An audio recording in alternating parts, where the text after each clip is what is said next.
여러분 안녕하세요. 여러분들과 지구과학 자율과학 함께 공부하고 있습니다. 저는 여러분들과 함께 공부하는 송티입니다. 저번 시간에 우리가 대기오염에 대해서 공부를 했고요. 오늘은 이제 해양오염에 대해서 그리고 토양오염에 대해서 공부를 해볼 거예요. 그리고 시간이 좀 남으면 수질오염까지 갈 수 있으려나 싶네요. 자, 해양오염 간단합니다. 바닷물은 자정작용이 있어요. 자기가 스스로 정화를 할 수 있는 능력이 있다고요. 근데 우리 인간의 활동은 이 자정작용의 범위 이상의 오염 물질을 계속 투입시키거든요. 그러다 보니까 해양오염이 일어나게 됩니다. 자, 해양오염의 가장 큰 원인이라 하면 당근, 일바다는 생활하수예요. 우리가 쓰는 물이 해양오염을 일으키는 원인이 되거든요. 그래서 얘가 무조건 1번이고요.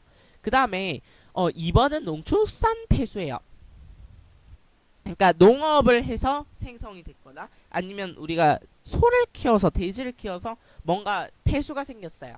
그러면 그걸 폐수 처리 시설로 보내야 되는데 얘가 바닷물로 흘러 들어가게 되면 아무리 폐수 처리 시설을 잘 한다 하더라도 들어가게 되면 부영양화 바닷물에 영양소가 되게 많아지는 거예요. 누가 먹을?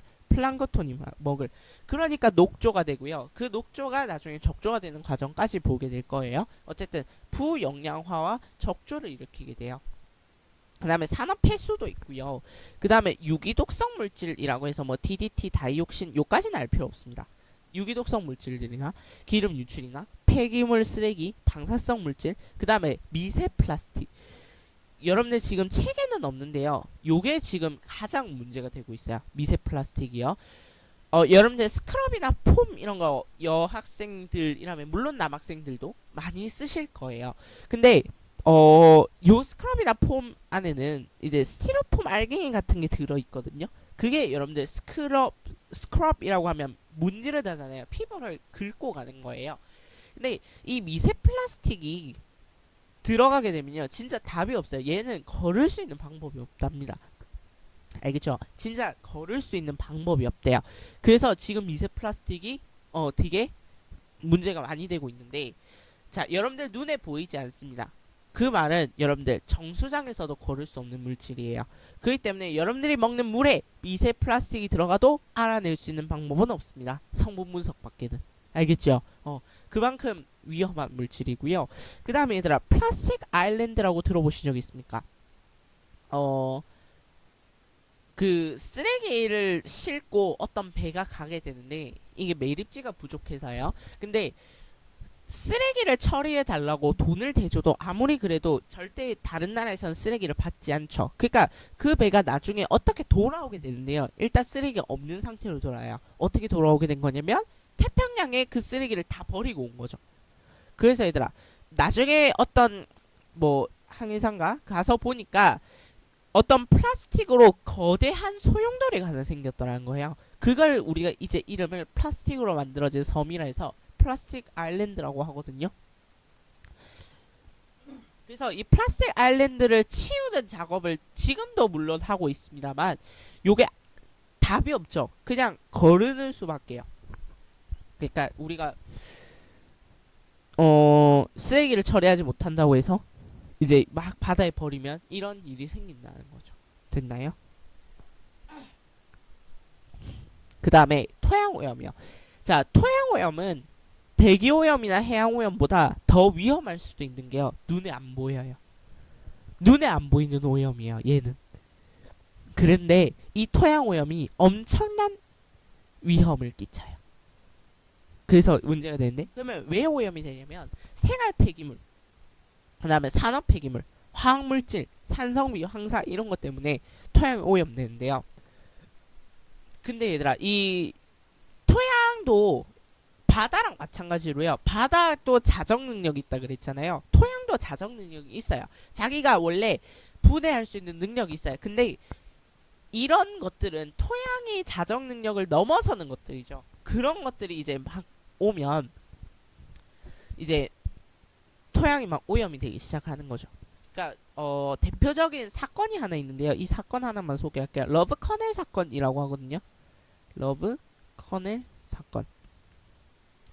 러브 커넬 사건은 땅에 이렇게 중금속이 이렇게 묻혀져 있던 거예요. 근데 이 당시에는 이제 요 물을 갖다가 걸러서 마시는 그런 거였어요. 그런 시스템이었는데 어쨌든 그 그래서 이 주민이 전부 다 중금속에 중독이 돼 있는 거예요. 그래서 왜 그렇지 하고 살펴보니까 이 토양 속에 있는 중금속이 원인이었던 거죠. 그래서 이 러브커넬 지역은 전부 다 폐쇄가 됐어요. 왜냐하면 토양 오염의 경우에는 정화할 방법이 없어요. 딱히. 그러면 어떻게 정화해요? 그러면 그냥 토양을 바꾸는 수밖에 없어요. 그냥 깨끗한 흙을 채우는 수밖에 없어요. 정화가 안 돼요. 그래서 토양이 오염되면 눈에 보이지 않을 뿐만 아니라 정화할 방법이 없기 때문에 제일 위험하다는 거예요. 러브커넬 사건 치면 이런 거 나와요.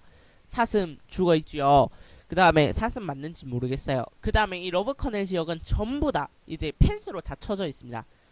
들어가려면 그 자기가 죽어도 상관없다 그런 일본의 후쿠시마 지역처럼 그렇게 들어가야 되는데요. 그 다음에 황사가 갑자기 나오게 됐는데 황사가 왜 나왔냐면 그 우린 토양이 오염되는 이유 중에 하나가 중금속이라 그랬잖아요. 그 중금속이 유입되는 게 또 황사 때문이에요. 그래서 자 사막이 그러니까 그냥 원래 황사는 좋은 거예요. 왜냐하면 황사가 일어나서 토양이 이제 중성화가 되면 다시 농사를 짓기 되게 좋거든요. 근데 요즘에는 황사가 되게 안 좋죠. 왜냐하면 황사 좋은 점도 다 사라졌어요. 왜?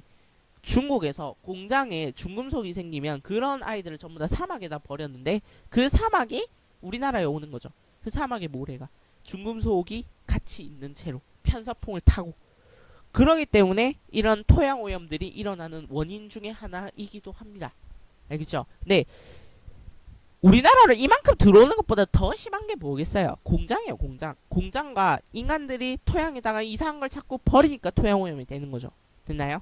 요것도 물론 큰 부분을 차지하고 있기는 합니다.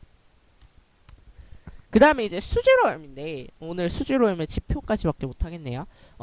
수질 오염은 얘들아 왜 문제가 되냐면 생활하수 때문이에요. 걔가 전부 다 문제는 어디에서? 우리 인간의 활동에서 시작이 되는 거긴 해요. 그러면 수질 오염을 볼게요.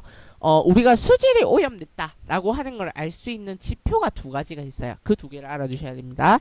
자, DO가 있고요. BOD가 있어요. DO는 뭐냐면 dissolved oxygen이라고 해요.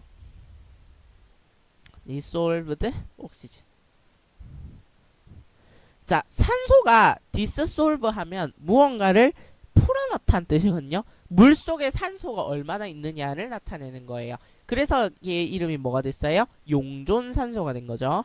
용존산소. 물속에 얼마나 존재하고 있니? 이걸 나타내는 거예요. 그럼 얘들아, 물속에 산소가 많으면 깨끗한 물이 될 확률이 높아요. 알겠지요? 물속에는 산소가 많아야 돼. 일단. 그 다음에 BOD라고 하는데 BOD는 뭐냐면 바이오케미컬 옥시즌 그 다음에 D가 디맨드 요구량이었네요. 미안해요.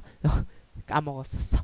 자, 그래서 BOD라고 하는 건 생화학적 분해 산소 요구량이에요. 근데 분해라는 말 잘 안 써요. 생화학적 산소 요구량. 이게 뭐냐면 미생물이 이 물질을 분해하는데 산소가 얼마나 필요하느냐 이 얘기거든요. 그럼 얘들아, 미생물이 이걸 분해하는데 산소가 되게 많이 필요해. 그러면 더러우니까 그런 거겠죠. 그러니까 BOD는 높을수록 더러운 물이에요. 그럼 얘들아, 깨끗한 물의 기준은 DO는 높고 BOD는 낮은 거죠. 됐나요? DO가 높고 BOD가 낮으면 수질이 깨끗한 물이다. 그래서 이렇게 정리 잘 되어 있어서 한번 갖고 와봤고요. 그 다음에 BOD, DO 그래프 이런 것도 있긴 한데 요까지 알 필요는 없습니다. 알겠죠? 요 그래프를 몇 번 수능에 등장했던 적이 있긴 한데 요게 지금 막 나오고 그러진 않아서요. 알겠지요? 그래서 얘들아, 다시 물이 오염되는 것도요 마찬가지예요.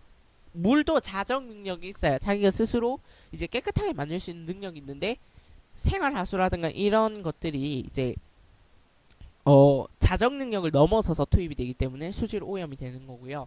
그래서 얘들아, 그 녹조가 적조로 변하는 과정이 여기 있거든요. 그래서 요거는 이제 다음 시간에 살펴보도록 할게요. 자, 여러분들 수고 많으셨고요. 복습 잘 하시고요. 다음 시간에 수질 오역부터 시작하도록 하겠습니다. 수고하셨습니다.